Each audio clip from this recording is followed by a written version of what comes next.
Hola, ¿cómo estás, ¿Cómo te va, Matías? Diego? Bien, muy bien.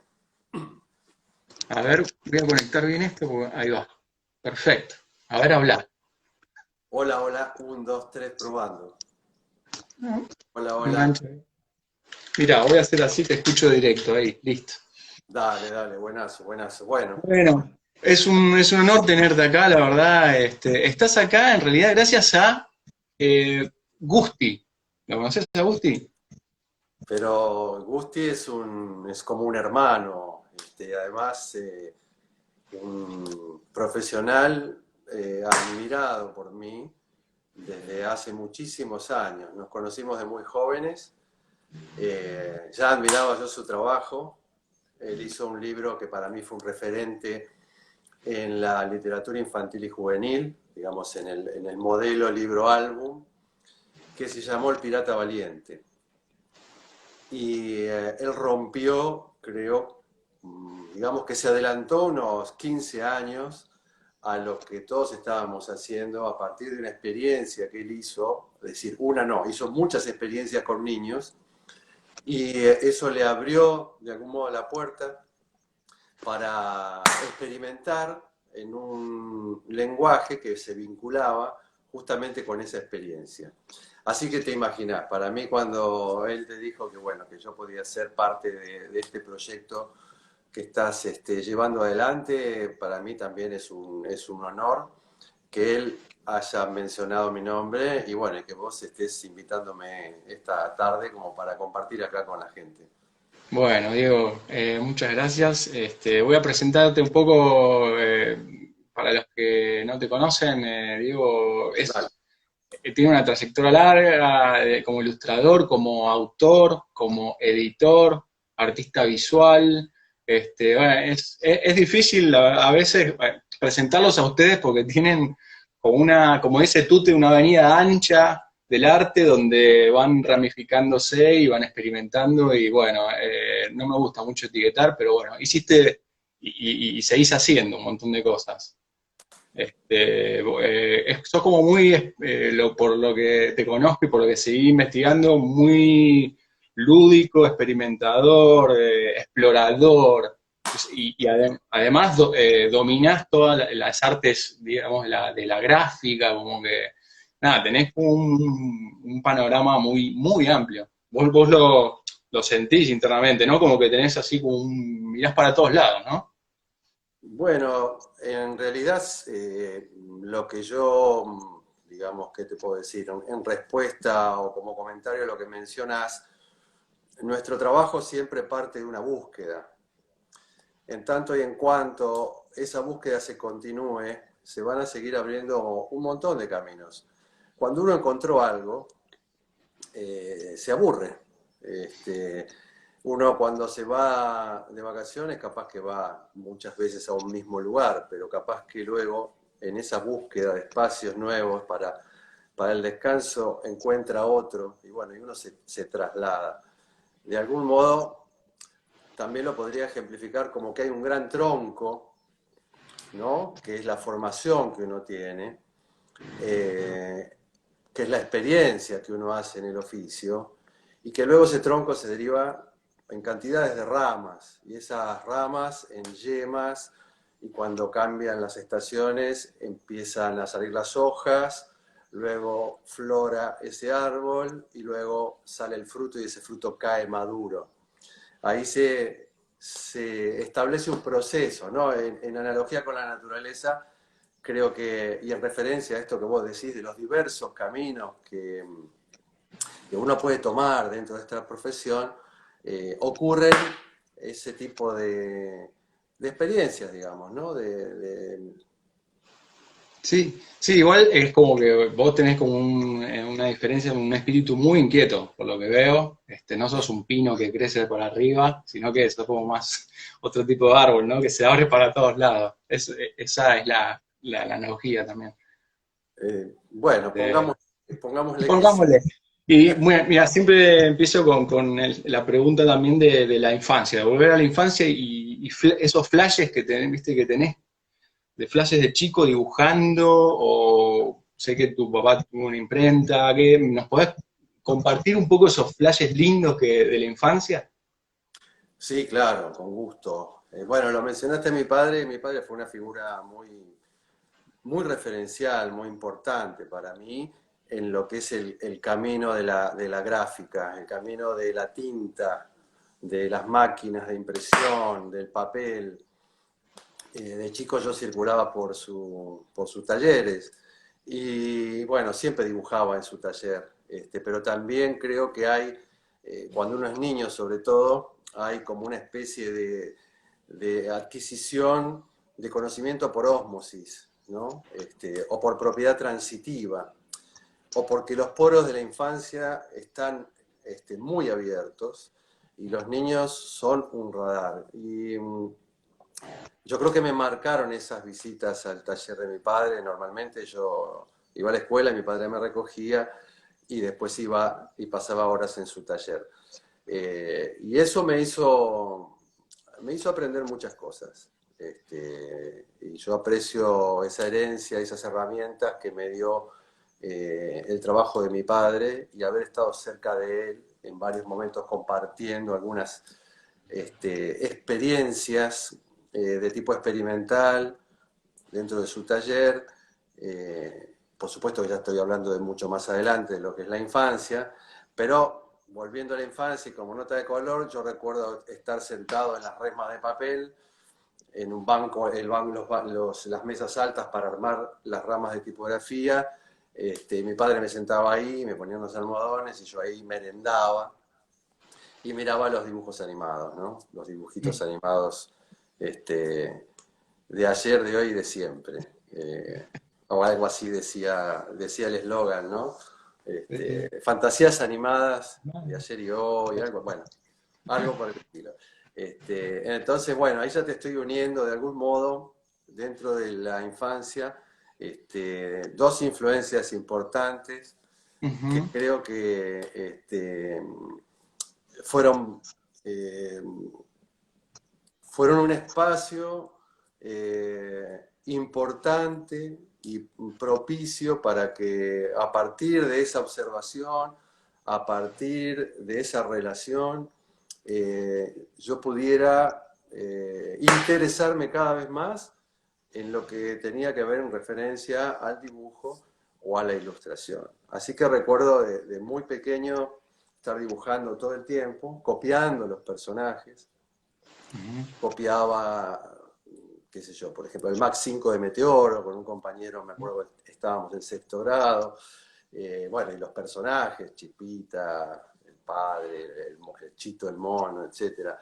Correcaminos, el Coyote, Pepe Le Pew, eh, pero también las revistas de historieta, que en esa época también mi padre y mi madre me regalaban en esas situaciones donde uno no puede salir de la casa o que está enfermo o un domingo de lluvia, las historias de Dante Quinterno, el creador de Isidoro, Cañones, Patoruzú y bueno, y tantos otros personajes, y la revista Patoruzú además, fueron marcas así mm, estoy buscando un adjetivo, muy profundas, ¿no? Claro, sí, sí, sí.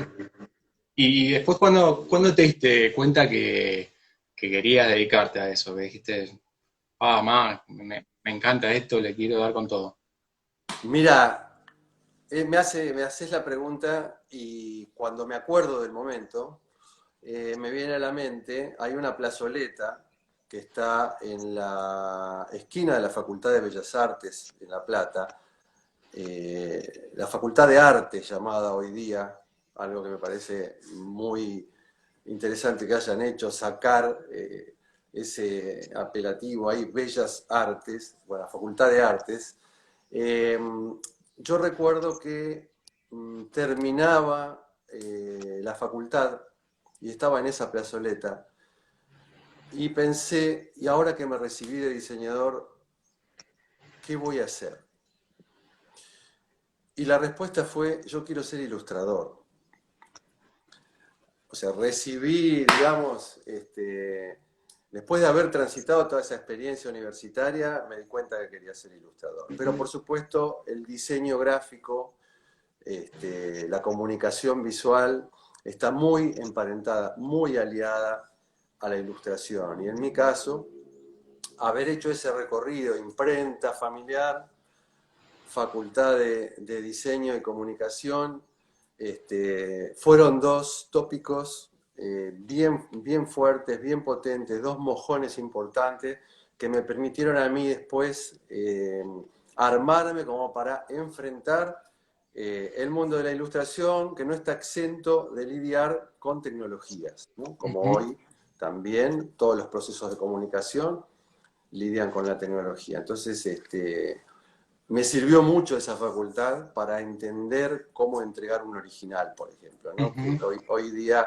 estando del otro lado, diseñando libros, hay todavía gente que ilustra y no... Sí.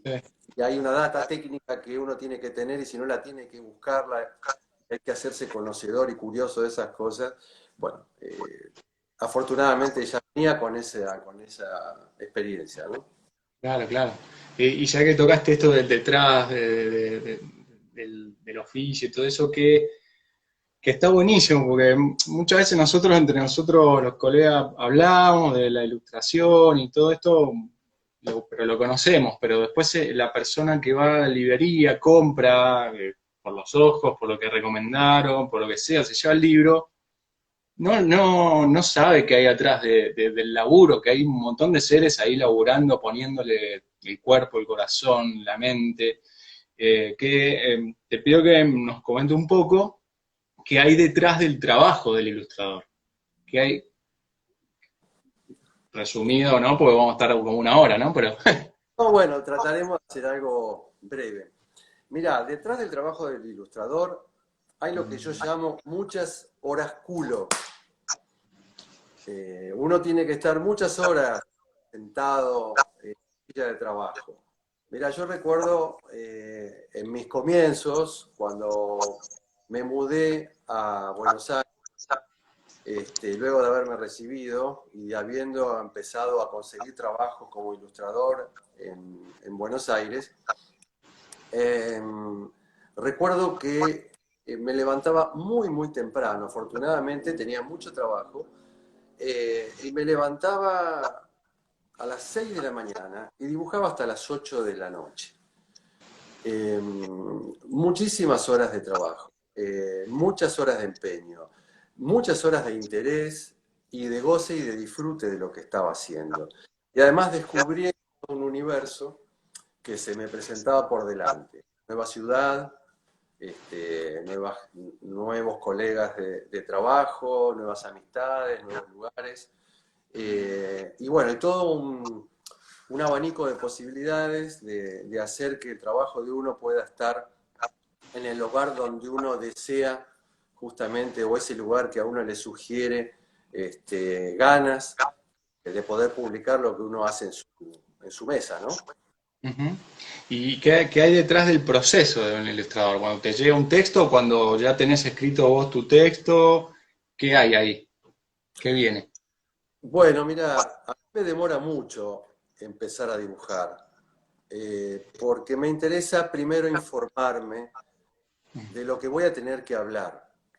Y en general, cuando uno recibe un texto, por ejemplo, trabajé muchos años en prensa, 25 años en prensa, donde uno tiene a veces 4 horas de trabajo, perdón, sí, 4 horas de tiempo para entregar el trabajo. Yo recuerdo, por ejemplo, cuando trabajaba en Clarín, y hacía las portadas del suplemento joven, el sí de Clarín o espectáculos, había un remis que me esperaba en la puerta. O sea, yo trabajaba con la regulación de la válvula de gasoil del remis en mis oídos y tenía que entregar mi trabajo. Entonces, uno tiene que ser muy rápido y expeditivo. Hoy es muy sencillo, te diría que hoy es el momento más sencillo para nosotros como profesionales porque apretás un botón en internet y entras a la biblioteca de Babel. Uh-huh. Pero en ese entonces uno tenía que o bien nutrirse de enciclopedias, tener libros, en fin, manejar información, amén de la información que te da el medio cuando te sugiere un texto para ser ilustrado. Entonces, creo que es algo básico e importante el hecho de conocer de lo que uno va a hablar, como en un conversatorio como ahora, o sea, ni vos ni yo podríamos estar hablando de esto si no lo conociéramos. Y al ilustrador, genéricamente hablando, le tocan materiales diversos, de los cuales no tiene la obligación de saber por qué, o de qué hablan cada uno de esos temas. Entonces hay que informarse. Una vez que sí me informé, ahí empiezo a trabajar en mis cuadernos. Yo hago unos pequeños libros de bitácora, donde empiezo a garabatear como si estuviera hablando por teléfono con alguien. Quiero decir, tratando de... ¿Vos tenés un cuaderno por proyecto? O sea, ¿te comprás uno para ese proyecto? no, yo ¿O no tengo un para cuaderno. cualquier cosa? Lo que No, venga. no, yo no tengo acá en este momento, pero hay un video en internet que se llama Papeles Fútiles, para la gente que está compartiendo hoy esta, Papeles Fútiles, y ahí se pueden apreciar estos libros, que son los libros muy pequeñitos, de 11 por 11, chiquititos así, Son chiquititos. y gruesos así. Ah, son grandes. Son como de 360 páginas. Son aquellos viejos libros de debe y haber, de almacenes, donde tenían que apuntar las mercaderías que entraban y las que salían. ¿Dónde lo conseguís? Los he Eso. tronchado en Ah, mercado de pulgas, en anticuarios, en librerías de viejo. Y bueno, yo los serrucho y reutilizo una parte y la otra se convierten en estos pequeños libritos, que los vengo haciendo desde el año 98 por sugerencia de un admirado colega, otro admirado colega, Fabio Simbres. qué bueno. Así que ahí empiezo a garabatear, como te decía, de manera automática, de algún modo tratando de, de bajar las ideas, pero de encontrar en esa búsqueda una salida que no tenga que ver con la presión, porque cuando uno trabaja en prensa, por ejemplo, o cuando estás por entregar un libro y todavía te faltan unas cuantas páginas, pero la fecha de cierre no se puede mover, la presión se siente y se siente luego y se ve en el trabajo que uno entrega. Entonces encontré esta manera de trabajar en estas libretas donde el desahogo de lo que uno está experimentando en ese momento no tiene en realidad filtro. Ujú.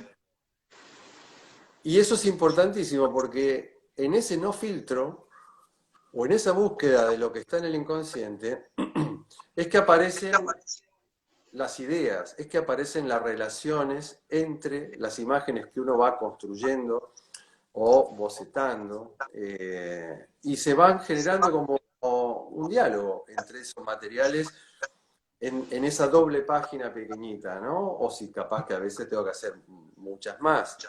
pero luego de eso yo escaneo de ese mismo libro lo que me interesa, así que trabajo bastante pequeño, muy pequeñito. Ahora estoy incursionando nuevamente en trabajos más grandes, pero siempre el origen de mis ilustraciones finales están en esos libros. Es un proceso muy puntual, un método muy puntual que tenés y muy preciso de pasar por ahí. ¿Y trabajás con los sueños también a veces? O sea, que sacás de ahí también información del inconsciente, digamos. Eh, no, con los sueños no, No. pero bueno, digamos que lo que hacemos nosotros tiene una influencia muy fuerte del psicoanálisis y por ende del surrealismo. Y cuando te hablo del psicoanálisis y surrealismo, derivás en André Breton y su teoría sobre la escritura automática. Existe el dibujo automático también como parangón de la escritura automática. Y bueno, toda esa, toda esa explosión que hubo con las vanguardias de posguerra hicieron que nosotros hoy compongamos a través o a partir de un imaginario que lo podemos ver en los libros o lo podemos ver en la publicidad, pero antes los vimos en la pintura, en los grabados, en la escultura, en las instalaciones primeras, por ejemplo, de Duchamp o de Manrat, o bueno, de tantos otros artistas que en esas épocas estaban creando un imaginario que quién se imaginaba que, bueno, iba a ser de utilidad para los que hoy estamos trabajando en esta profesión. Sí, a Saúl Steinberg cuando le preguntaban el tema de las influencias, decía, tengo influencias desde los egipcios hasta el chocolate, el dibujo del chocolate que me estoy comprando ahora. Exacto, exacto. Eso es una gran verdad. El cine, la literatura. En estos libros que te comentaba recién, yo pego cosas que recojo de la calle. Ujú. Y esas cosas son inspiradoras también. O sea, cualquier material de desecho gráfico que pueda entrar en mi libreta entra por una situación de compulsión. Es decir, Ajá. yo eh, necesito recoger ese fragmento de papeles de colores, con tipografías o con imágenes, antiguo, moderno, no importa la data que tenga de tiempo, yo lo pego y al cabo de un tiempo eso se resignifica. En algún Ujú. momento yo vuelvo atrás en esos libros y eso me sirve para otra cosa. Y con esa mecánica han salido un montón de proyectos, desde libros hasta muestras, de todo, digamos, ¿no?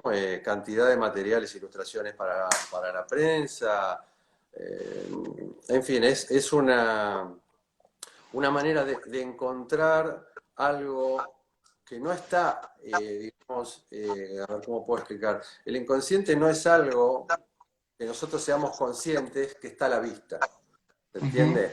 Entonces hay que permitir o tener una gimnasia que acondicione ese espacio. El hecho de haber soñado algo nunca me motivó para dibujar. Soy un poco perezoso en ese sentido, de tratar de registrar una especie de autobiografía de los sueños o de lo que me puede estar pasando. No digo que no lo pueda hacer en algún momento, pero no es hoy el momento, ¿no? Claro. A veces hay otros métodos, como me comentaba en la primera entrevista a Daniel Roldán, que era después de cuando él se levantaba, ahí empezaba a tomar cosas. O sea, en el medio, ¿no? El puente, Claro, en el puente. claro. Ahí recién te saluda de Kurt, te mando un abrazo muy grande, recién se sumó. Grande ese amigo. También Daniel Roldán, También se eh, sumó, lo vi que se había sumado.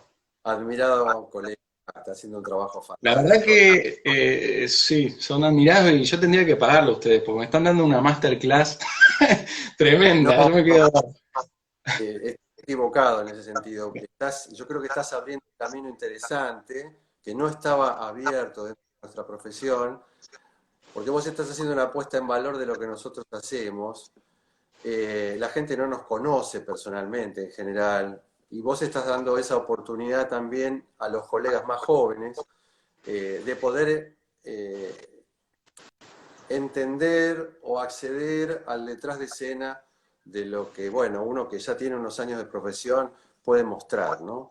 Mm, Y hablando de influencias, perdóname porque me quedó la palabra influencias la película que viste de Steinberg, que yo la vi hace poco también, eh, como decía él, así como yo te decía que una caja de fósforos que recojo del suelo y la pego en mi cuaderno me sirve para hacer un libro que se llama Rompecabezas, sí. o otro que se llama Buenos Aires, editado por Mediavaca. Eh, Son cosas que vienen justamente de diversos espacios de la influencia. Eh, la calle, la literatura, el cine, un bar, lo que uno escucha de otro colega, los colegas dados antes, cuando uno era más joven. Eh, Eso antes, pero hoy te digo, por ejemplo, me está influyendo mucho lo que ocurre con el imaginario cultural y iconográfico de la cultura quichua y aymara tardía que tenemos en el noroeste argentino. A partir de empezar a hacer unos trabajos de investigación sobre dibujos rupestres, me doy cuenta que ya pasaron como 10 años y eso ha calado muchísimo. Así como mi primer viaje a Perú en el 2001, me marcó el hecho de haber ido a una cantidad de museos imponentes. Y vos fijate, como para cerrar la idea del tema de la influencia, hay un museo que es maravilloso, dueño de un japonés, se llama Amano, Museo Amano. Hay una pieza muy pequeña, pero muy pequeña, de cerámica o piedra, no recuerdo bien ahora, de la cual Picasso se inspiró para hacer una parte del Guernica. Eso cuentan ahí en el museo. Y cuando uno ve las imágenes, se da cuenta de que tiene que ver. Por ejemplo, hace poco vi un video también, Edvard Munch se inspiró para hacer el grito de Munch en una momia peruana. No sabía. Claro, bueno, hay muchas cosas que uno no sabe, ¿no? No, pero contá, que es espectacular. No, O sea que... no te puedo, a ver, no te podría especificar de qué No, cultura, pero porque, ya con esa imagen ya me das, o sea, tiene una conexión directa. mirá, voy a aprovechar lo físico. Sí, La momia estaba con una mano así y la cabeza inclinada.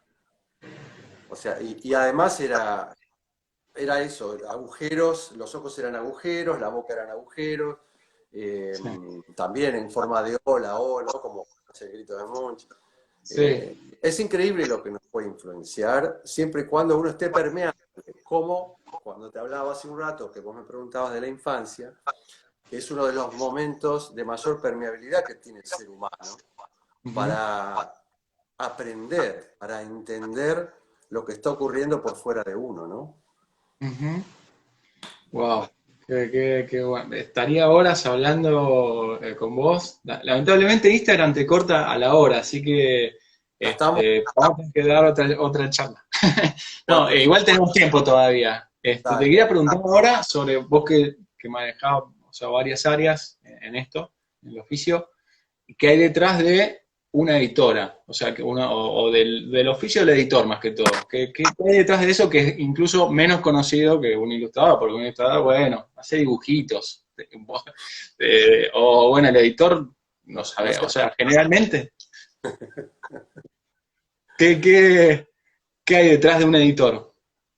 Mira, en mi caso particular, había una utopía eh, y luego un gran dolor de cabeza. Porque, claro, cuando me tocó, digamos, un tiempo bastante complejo de país, que fue en el 2001, a mí y a todos los que estábamos en ese momento, no teníamos dónde publicar, entonces surge el proyecto Pequeño Editor, este, y se editan los primeros 5 libros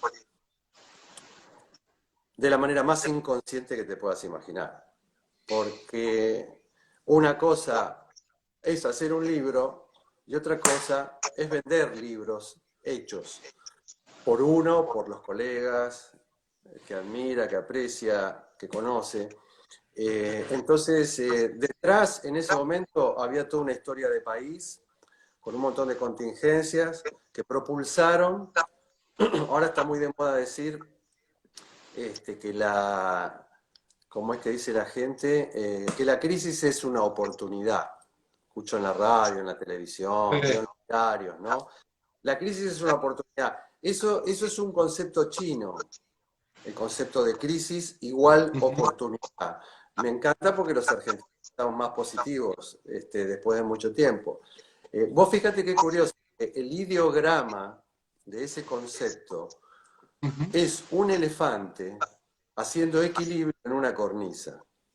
Digamos, la decodificación no me sale la palabra ahora, del ideograma, tiene que ver con lo que estamos hablando ahora, ¿no? Y Sí. ese espacio de crisis generó esa oportunidad para que este proyecto surgiera. Luego el proyecto fue desarrollándose.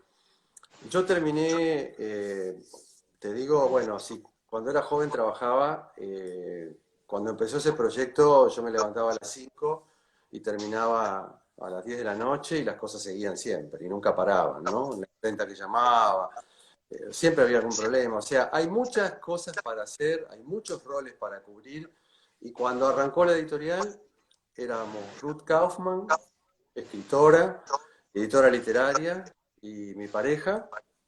Teníamos 2 hijas chicas, y detrás de una computadora empezamos a convocar a una cantidad de colegas, amigos, entre ellos Gusti, Elenio Pico, Cintia Vieto, Pablo Elías también pasó, ¿no? ¿quién? Pablo, Pablo Elías. bueno, más recientemente, ¿no? Sergio Langer, o sea, Valveroni, o sea, gente con la que habíamos tenido otros proyectos en común, nos apoyaron y empezamos. Pero después, claro, ¿qué hay detrás? Me decimos, ¿no? Detrás es muy difícil especificar en esta cantidad de tiempo, porque hay muchas cosas, hay mucha responsabilidad que tomar. Por eso te digo que fueron 5 libros con toda la inconsciencia del mundo y con toda la expectativa y utopía que uno podía tener por delante, pensando en que lo que estaba haciendo y estaba queriendo arrancar era algo que siempre había soñado o que quizás estaba precisándose como medio, como canal para que uno pueda producir sus materiales más experimentales o más delirantes que en otras editoriales no cuadraban en su momento, porque la Argentina en ese momento atrasaba en ese sentido unos cuantos años respecto del mundo editorial en general, y pasaba que el espacio de posibilidades se reducía porque también hay costos que asumir. O sea, porque los libros salen dinero, hay que comprar papel, hay que pagar a la imprenta, pagar impuestos, en fin, o sea, la otra vez en Feria del Libro de Guadalajara alguien me preguntaba si yo le recomendaba a los ilustradores que estaban ahí armar un sello editorial. Y yo les dije, ni se les ocurra. Porque, digamos, si uno quiere establecer las ediciones en una categoría profesionalizada, es muchísimo más complejo que abrir un sello alternativo en donde uno hace 50 ejemplares, los vende uno, los regala, los intercambia, en fin. Pero afortunadamente, años después, conocimos a Raquel Flanco. Raquel es la editora y la directora general hoy de Pequeño Editor, que refundó la editorial. Y cuando te hablo de profesionalización de un proyecto, ahí aparecen los chisporroteos de la estufa.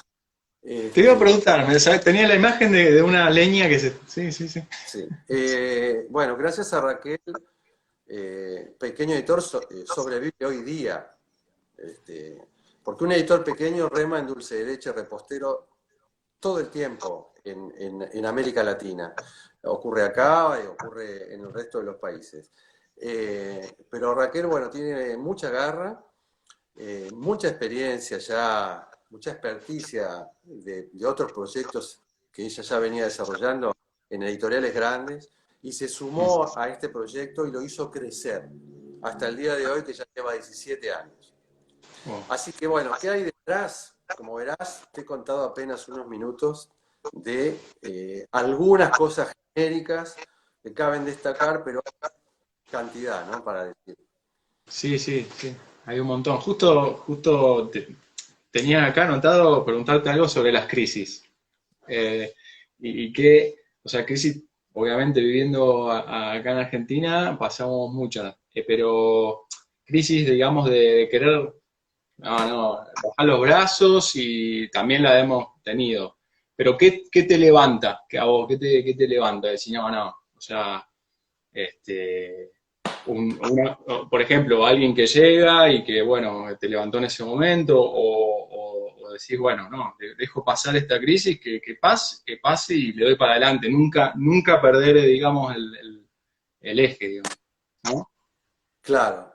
Mira, yo creo que lo que nos ofrece la crisis, sobre todo, es un gran espacio de tiempo disponible, como hoy la pandemia, ¿no? ¿Mm? Entonces, el tiempo es dinero, porque uno invierte su tiempo en trabajo para que tenga un retorno económico y con ese retorno económico adquirir otros tipos de bienes que nosotros no podemos producir porque estamos dibujando. Entonces, ahora tenemos un montón de dinero. porque si el tiempo es dinero, tenemos un montón de dinero. Entonces, ese dinero puede financiar ese tiempo. Y podemos utilizarlo para pensar, justamente, para esparcir nuestro conocimiento. Te aplaudo, la verdad que esa visión, nada, yo estoy haciendo esto un poco por esto que vos estás diciendo, pero no lo había pensado así. Y esa frase va a ir en tu dibujo. ¿Viste? Siempre termino y al otro día hago un dibujo de esa Sí, frase va a ir. dale, dale, buena. Es muy Ahí lo bueno, muy bueno. estoy viendo en tu cuenta. Eh, No, es que ¿Querés decir? en definitiva vos fijate, ¿no? Lo que estás diciendo. O sea, y qué afortunados todos nosotros, dentro de este espacio de crisis, que vos hayas generado este canal de comunicación. Eso es Mm, muy importante. Eso es referencial. El hecho de poder establecer un espacio difícil, porque hay angustias, hay falta de dinero, hay gente que siempre puede estar peor de lo que uno puede sí. estar. Ujú. Entonces, qué mejor si hay tiempo para tratar de hacer lo que no podemos hacer cuando ese tiempo no está. Exacto, exacto. Entonces, salen este tipo de proyectos, ¿no? Por supuesto que los argentinos estamos cansados, o yo al menos, de que la crisis sea una oportunidad. Me gustaría tener más oportunidades con menos crisis, ¿no? Porque al Sí, sí, final, sí. si no, uno está como trabajando el doble siempre, porque Sí, sí, seguramente sí. vos motorizás este proyecto ahora de Vivo Dibujando, pero se acaba la crisis o uno resurge de ahí. Y eso se motorizó, y eso que vos hiciste creció. Y hay otras cosas que estaban desarrollándose anteriormente. Pero bueno, es Claro. una cuestión de equilibrio, ¿no? Ujú. De ir encontrando Espectacular. eso. Ujú. Y te iba a preguntar, de un libro, ¿qué características tiene que tener para vos, personalmente, para que sea bueno? O sea, para este libro está bueno. De infantil, libro infantil. Libro tipo libro álbum, decís vos. Sí, sí, libro álbum o con texto, más texto, decir así general la pregunta. Si querés, respondeme las dos. O sea, Bueno, obviamente son dos formatos diferentes. sería muy difícil que yo te pueda decir qué es lo que tiene que tener. Digamos, No creo digo que yo, como una máxima, no digo como un manual, sino como para vos. Cuando vas a una librería o cuando te acercan un libro, o sea, ¿qué filtros tenés vos para decir, che, este está bueno, lo puedo claro, recomendar o lo voy a editar, no sé? hay una. Bueno, me valgo de tu ejemplo de entrar a la librería como Dale. para hacernos, para dialogar. En el momento que algo me interesa dentro de una librería es compulsivo. O sea, hay algo que me llama la atención y eso va a ser la portada en un libro equivocado. Después voy a querer ver lo que hay adentro. Eh, pero lamentablemente hoy hay un montón de buenísimas portadas con contenidos muy flojos, con contenidos Mm, muy poco cuidados, mm, con a veces mucha producción editorial, por ejemplo los libros que vienen de España.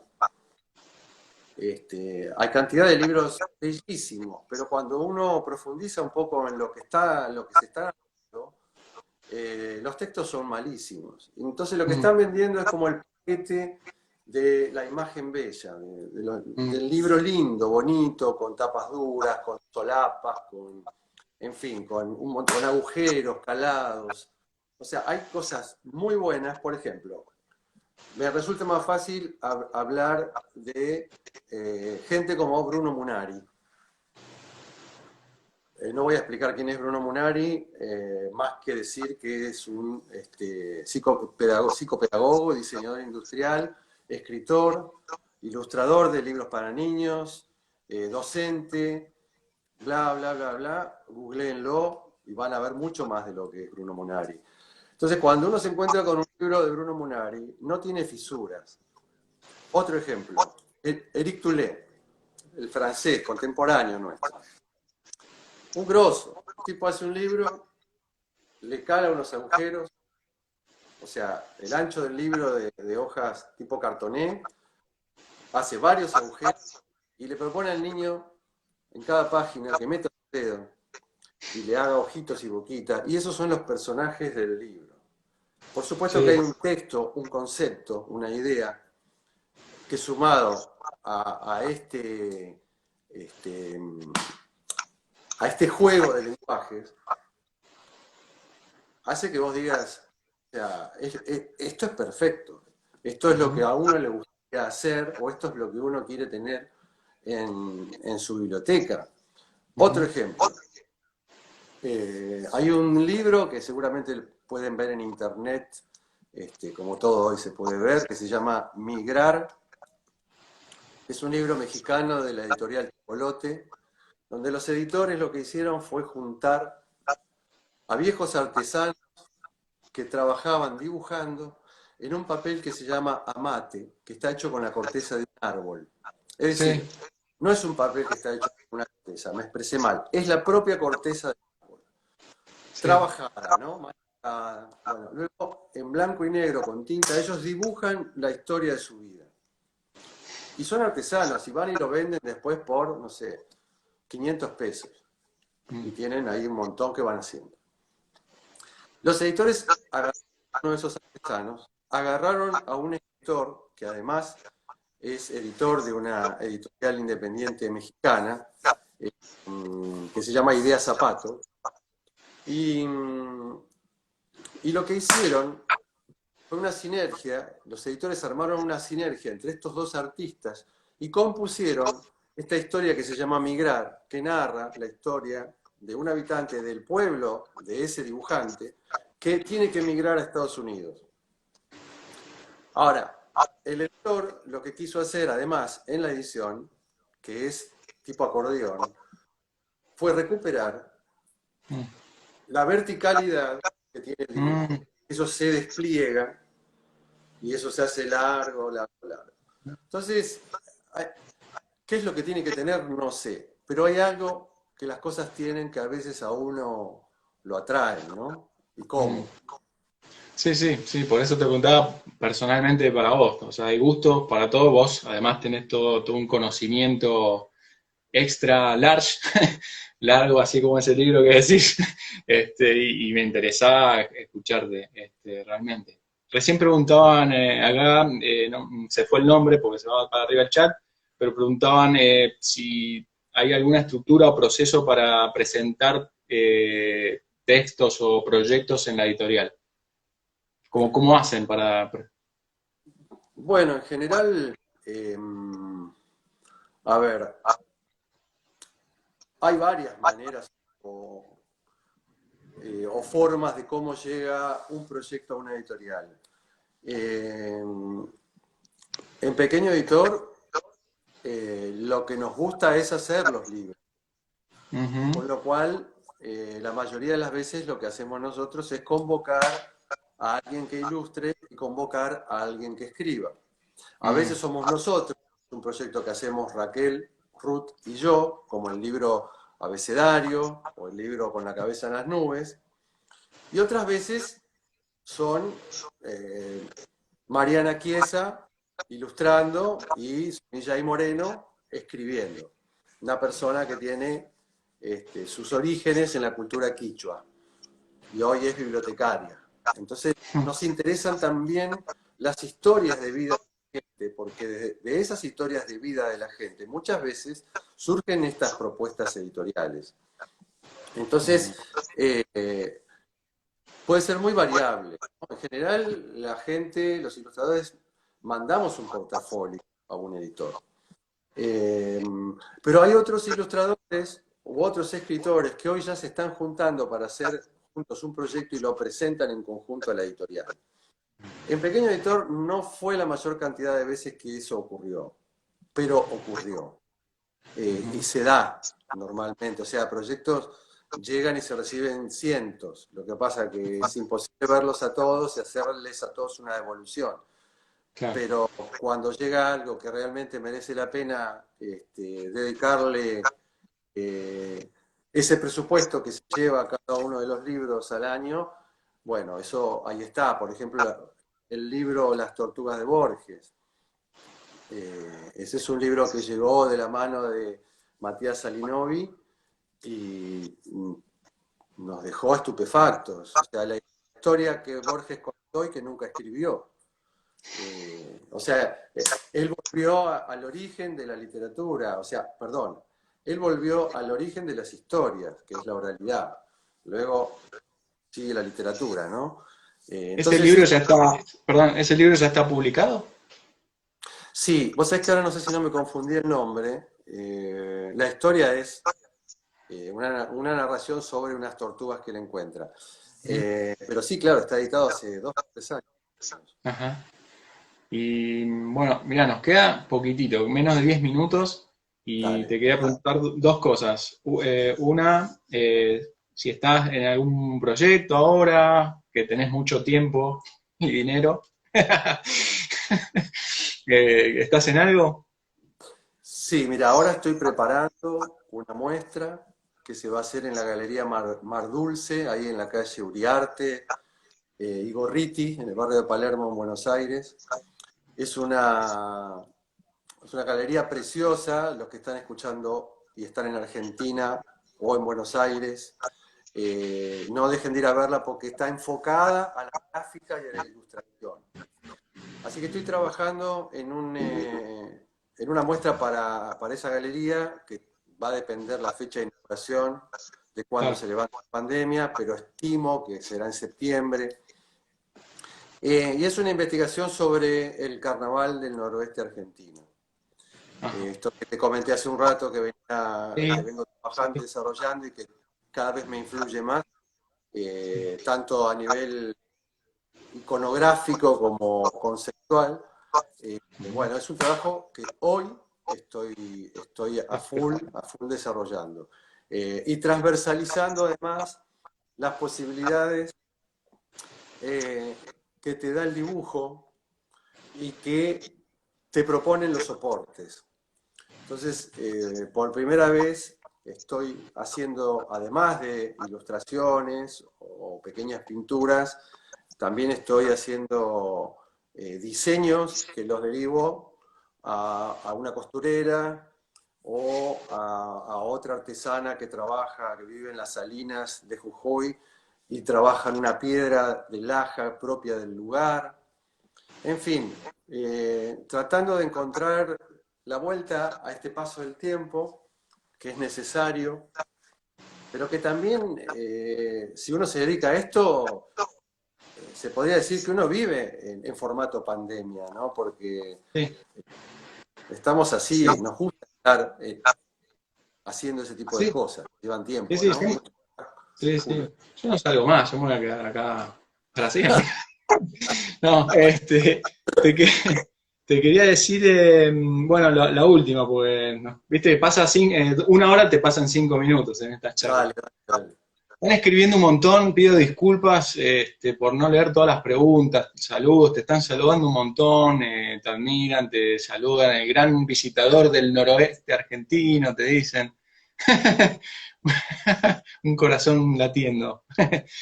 Y nada, la última es la que le hago a todos, que es la posta del dibujante, donde vos le pasás el lápiz decime dos nombres por si uno no quiere salir, pero generalmente todos dicen que sí, pero bueno, tirame dos nombres y acá la producción que tengo sentada, que son 50 personas, me va a ayudar a sacarlo. Bueno, ¿cuánto nos queda? ¿Cuánto tiempo? Sí. A ver, ya te digo. Nos queda. Ah, mira, tenemos más. Yo había visto, bueno, tenemos 10 minutos, así que podemos charlar. Tenemos 10 minutos, bueno, como quieras. Si seguimos con esto y después, si queda tiempo, seguimos con otra cosa. Dale, Mirá, dale. la primera que se me viene a la cabeza te la he nombrado hace un momento, es Mariana Chiesa. Mariana Chiesa es una gran artista argentina radicada en Italia, en Bolonia. Tiene libros publicados en Orecchio Acervo, que es una editorial exquisita, búsquenla en internet. Orecchio Acervo, se escribe Orecchio Acervo, se corta y C. En italiano es Orecchio Acervo. Orecchio es un apellido, Acervo es acervo, ¿no? El acervo de Orecchio, el acervo de Matías, todo lo que vos tenés. Eh, y Mariana tiene varios libros publicados en esa editorial y otros proyectos vinculados al grabado que ha venido desarrollando desde que está radicada en Europa, que vas a ver, digamos, si te decidís por conversar con ella y sondees lo que ella ha hecho. Bueno, yo soy un gran admirador del trabajo de Mariana, así que esa sería la primera. Sí.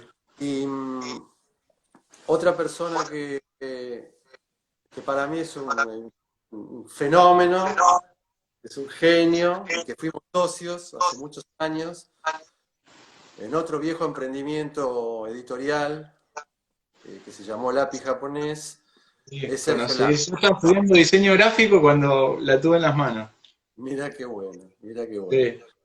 Bueno, Sergio Langer, con quien editábamos esa revista, Sergio es un admirable dibujante con una sagacidad eh, y con una puntería que es envidiable. Pero más que envidiable, es disfrutable, ¿no? Porque lo que hace Sergio es para reír. Aunque muchas veces no te hace reír, sino que pone el dedo en un lugar donde muchas veces hay gente que se siente como tocada, ¿no?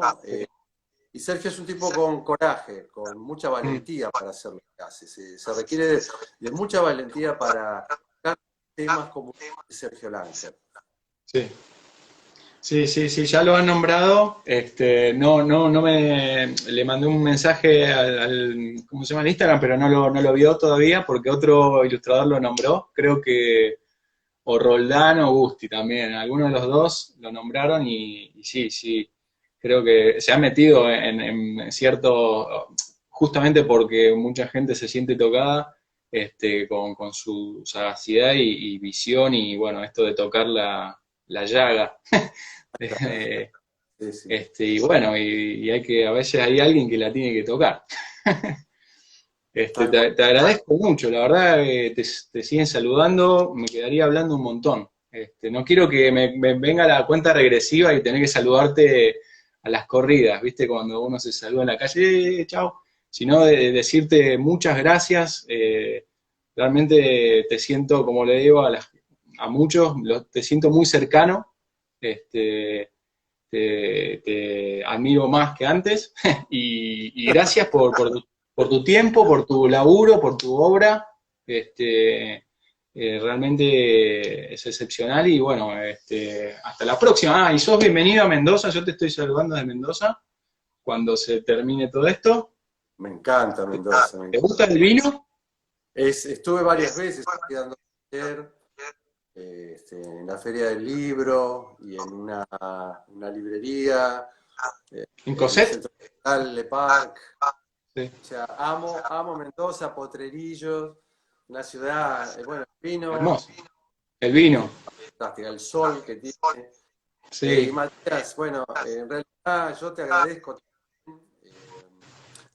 doblemente. O sea, por un lado, por la invitación a compartir este momento agradable, en un momento difícil para todos. Vos creo que traes, te lo dije por mail, una bocanada de aire fresco con esto. Y además, yo creo que vos sos consciente de lo que va a poder pasar con esto que has encarado, porque hay muchos colegas en esta profesión, en la Argentina, y este tipo de medio que vos estás utilizando, diría, eh, te permite pintar la aldea global, digamos, ¿no? O sea, entonces, yo te agradezco y creo que muchos más que yo te van a agradecer este tipo de encuentros que estás generando cada vez que invitas a un colega de la profesión. Así que, bienvenido a este proyecto, va a Bueno, ser mira, todos. lindo. Lo Buenazo. cierro así, no tengo nada más que agregar. Gracias y un abrazo grande. Dale, gracias a vos y gracias a toda la gente que se sumó Sí, para escuchar, bueno, sí. rato compartido. Sí, sí, gracias a todos, todas los que están ahí. Nos vemos la próxima y bueno, que estén bien. Adiós. Dale, abrazo. Chao. Chao.